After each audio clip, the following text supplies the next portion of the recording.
දැන් මේ දවස්වල ගෑස් ප්‍රශ්නකුත් තියෙනවානේ.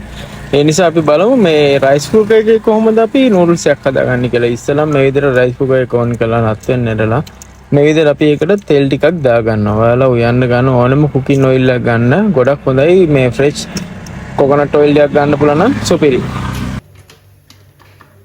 දැන් මේක තෙල් ටික ගානට කරගෙන ඉඳි අපි දාමු මේකට අබ ටිකක්.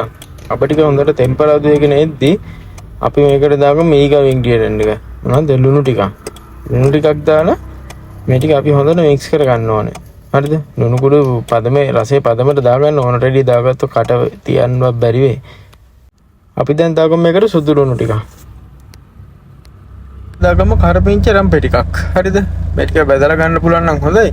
නැත්තම් නිකම්ම දැම්මත් කමක් නැහැ. මම නම් ටිකක් බෙදලා ටිකක් නිකම්ම තමයි දැම්මේ. මාර සුපිරි රසක් එන්නේ මේ විදිහට දාපුවාම. කොහොම සීනියට කපාගත්ත අම්රිස් ටිකකුත් දාගන්න. නතු ලුණු හරි බී ලුණු හරි ටිකකුත් කපාගෙන දාගන්න මේ වගේ පොඩියට. හීනියට කපාගත්ත බෝංචි ටිකකුත් මේ වගේ දාන්න. පොඩ්ඩක් දාගන්න. වැඩි දාගන්න එපා. මාර රසක් එන්නේ නූඩල්ස් එකට මේ ටිකෙන්. චූටි කොටු කොටු කපාගත්ත කැරට් ටිකකුත් දාගන්න. ගම්මිරිස් කුඩු ටිකකුත් දාගන්නකො. සුපිරි රසක් තියෙන්නේ. මිරිස් කුඩු පොඩ්ඩකුත් අමතක කරන්න එපා. හරිද? අමුදුන පහ කුඩු ටිකකුත් දාගන්න ඕනේ. මාර රසක් තියෙන්නේ. ඇත්තටම මේ ටික ඔක්කොම මේ පිළිවෙලට දාගන්න. මේ පිළිවෙලටම දාගන්න අමතක කරන්න එපා. ඊට පස්සේ අපි කහ කුඩු චුට්ටුකුත් දාගන්න ඕනේ. මේකේ කලය ගෙනවා සුපිරියටම. අපි අද මේ හදන්න යන්නේ නූඩල්ස් එකක්. මොකද්ද? මේ විදිහට බැදපු පහ කුඩු ටිකකුත් දාගන්න. හරිද? මේ නූඩල්ස් එක මේ කොත්තු මේක තියෙනවනේ. අපි කොත්තු මේක රසකාරක පැකට් එකක්වත් යූස් කරන්නේ නැතුව තමයි අද මේ නූඩල් එක හදන්න යන්නේ. මේක මාරම රසක් තියෙන්නේ. ඔයාලා මේ විදිහටම හදලා බලන්නකෝ. ආයෙත් සුපිරියටම එනවා. මෙන්න මේ විදිහට ඔක්කොම ඒ අපි දාපු තුන පහ මිරිස් කුඩු ඒ අදාළ ඉන්ග්‍රීඩියන්ට් ටික දාලා අපි මේක හොඳට මික්ස් කර ගන්න ඕනේ. මික්ස් කරගෙන මේ විදිහට අපි විනාඩි කිහිපයක් කොහොම මේක ටෙම්පරාදු වෙන්න අරින්න ඕනේ. ඊට පස්සේ අපි මේකට දාගන්න වතුර අඬු කෝප් එකමාරක් විතර වගේ දැම්මම කමක් නැහැ. ඔයා ගන්න නූඩල්ස් ප්‍රමාණයට මම ගත්තේ අර පොඩි ෂැෂේ පැකට් තියෙන ෂැෂේ පැකට් 3ක් මම අද හදන්න යන්නේ.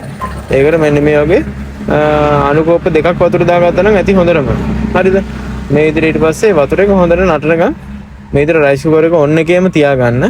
පියනකින් වහන්න පුළුවන් නම් ඉක්මනට නටනවා. නැත්තම් පියන වහන්න නැතුව ඕපන් කරලා මේ විදිහට තියාගන්න ඕනේ. රයිට් ෆ්‍රෙන්ඩ්ස්, ඔයාලට පේනවාද දැන් ගානට මේ අපේ මිශ්‍රණය හොඳට උතුරගෙන එන්නේ.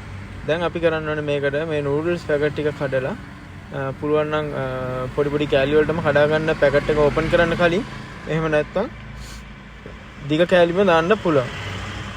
ෆ්‍රෙන්ඩ්ස්, සමායනනේ අමතකුණා. බිත්තර දාන්න. බිත්තර දෙකක් දාගන්න මේකට අපි.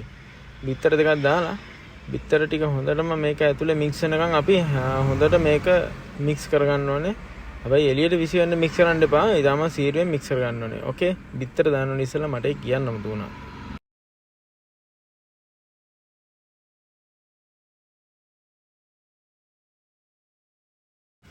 හරි, මං කියවනේ රසකාරක පැකට් සෝස් පැකට් ඔක්කොම අයින් කරලා අපි දැම්ම නූඩල් ටික මේකට. හරිද? මේ විදිහට ඔක්කොම නූඩල්ස් පැකට් ටික දාගෙන අපි මේක හොඳට තැම්බෙනකන් මේක මික්ස් කරගන්න ඕනේ.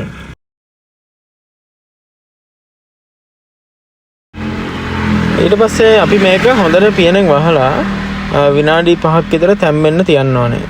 ඊටකම් පොඩක් ඉවසලා ඉන්න ඕනේ. තැම්බුණෙන් පස්සේ ඔයාලට පුළුවන් මේකේ රස බලන්න. රස බලන්න කියන්නේ ලුණු රස එහෙම කොහොමද කියලා බලලා මදි නම් මේකට අවශ්‍ය ලුණු ටිකක් දාගන්න.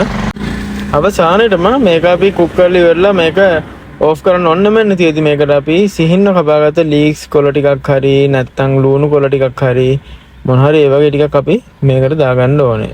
දැන් ඉතින් අපි මේක කුක් කරගෙන ඉවරයි. ඔයාලට පුළුවන් මේක දැන් ප්ලේට් එකකට arrange කරලා ප්ලේට් එකකට මොකක් හරි ඩෙකරේෂන් එකකුත් දාලා ඕනනම් ඔම්ලට් එකක් හරි බුල්සයයක් හරි දාලා මේක ටේබල් එකට ඉෂුව කරන්න පුළුවන්.